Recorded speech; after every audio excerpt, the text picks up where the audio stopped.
Buenas noches con todos. En esta oportunidad vamos a hablar de lo que vendría a ser las finanzas y el riesgo financiero.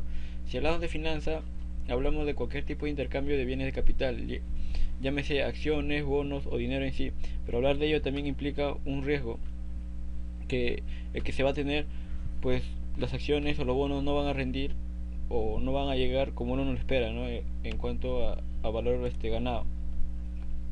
Bueno, para ello les traigo una herramienta muy útil que se vendría a ser la metodología del VAR o Value at Risk, o traducción en español, que tendría el valor en el riesgo. Bueno, los orígenes datan de la década del 90, porque varias empresas como Orange Country de Estados Unidos o Daiwa de Japón tiene una baja por invertir en acciones que no han sido analizadas anteriormente. Como lo mencioné, la metodología del VAR tiene una finalidad de medir cuánto puede perder una cartera en un periodo determinado. Entiéndase por cartera a la cantidad de acciones que uno maneja como persona o como empresa. Bueno, la popularidad de esta metodología se produjo por un conjunto de factores, ¿no? Entre ellos tenemos que varias empresas ya no invierten en sus propios países, sino que ya empiezan a expandirse y a invertir en empresas grandes, en empresas internacionales, empresas que no son de su país. Entonces para ello necesitan analizar cuán beneficioso va a ser invertir en esa acción o este bono. Bueno, para definir primero el VAR, también tenemos que definir lo que vendría a ser el riesgo, ¿no? Steven Allen define el riesgo como la variabilidad de los resultados diferentes a los esperados. De esta definición se sorprende que un activo es riesgoso cuando genera resultados diferentes a los esperados inicialmente. Los riesgos financieros vendrían a ser aquellos que provienen de las potenciales pérdidas en los mercados financieros, por ejemplo, variación en los tipos de cambio, cambios en la tasa de interés y muchos otros. Entre los tipos de riesgo financiero tenemos riesgo de mercado, riesgo de crédito, riesgo de liquidez, riesgo operacional y el riesgo legal. En el riesgo de mercado surgen por movimientos en el nivel de precio, ¿no? Volatilidad de los precios, donde los precios incrementan o disminuyen. El riesgo en el crédito proviene de la posibilidad de que las contrapartes se nieguen o no puedan cumplir con sus obligaciones contractuales. El riesgo de liquidez, que en algún momento determinado de la ejecución o en el periodo que vamos a analizar no se cuente con liquidez de activos o liquidez de fondos para realizar una acción. Riesgos operacionales surge cuando hay errores o accidentes técnicos o humanos, por ejemplo una pérdida de datos, un formateo casual que se podría realizar. Los riesgos legales ese riesgo que un contrato no se puede hacer cumplir legalmente. Bueno, ahora sí vamos a definir lo que vendría a ser el VAR. Philip Jorion define al VAR como la máxima pérdida que se espera en un periodo de tiempo a un nivel de confianza dados en condiciones normales de mercado.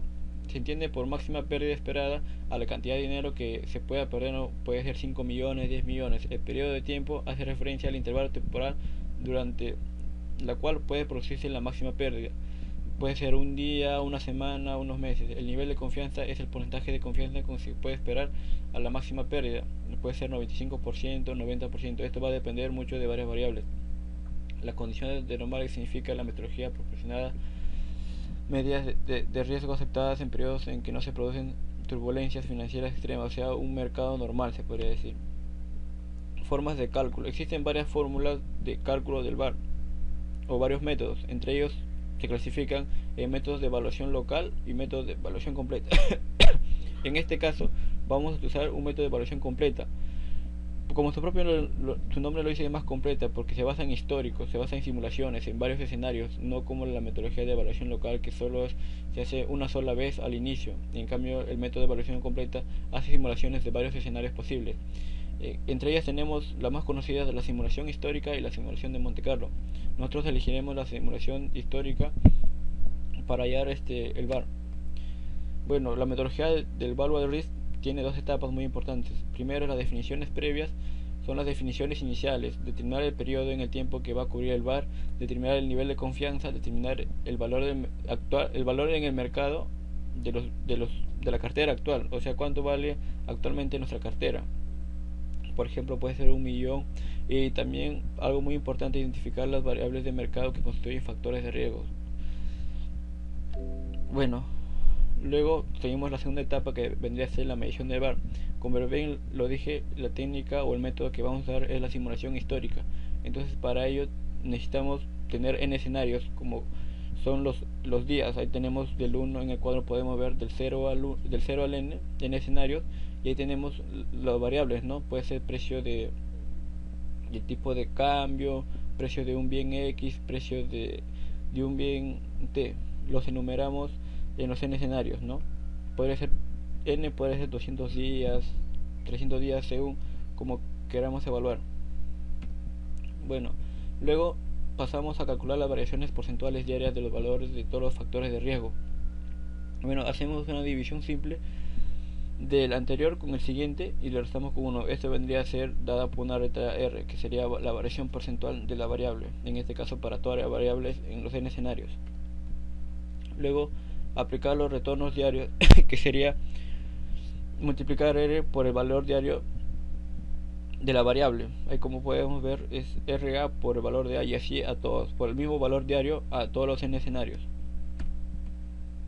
Luego ordenamos en forma creciente de peor a mejor valor todos los cambios de la cartera, la sumatoria, y entonces lo podemos organizar. Y como podemos ver, esa distribución histórica se parece a una distribución normal.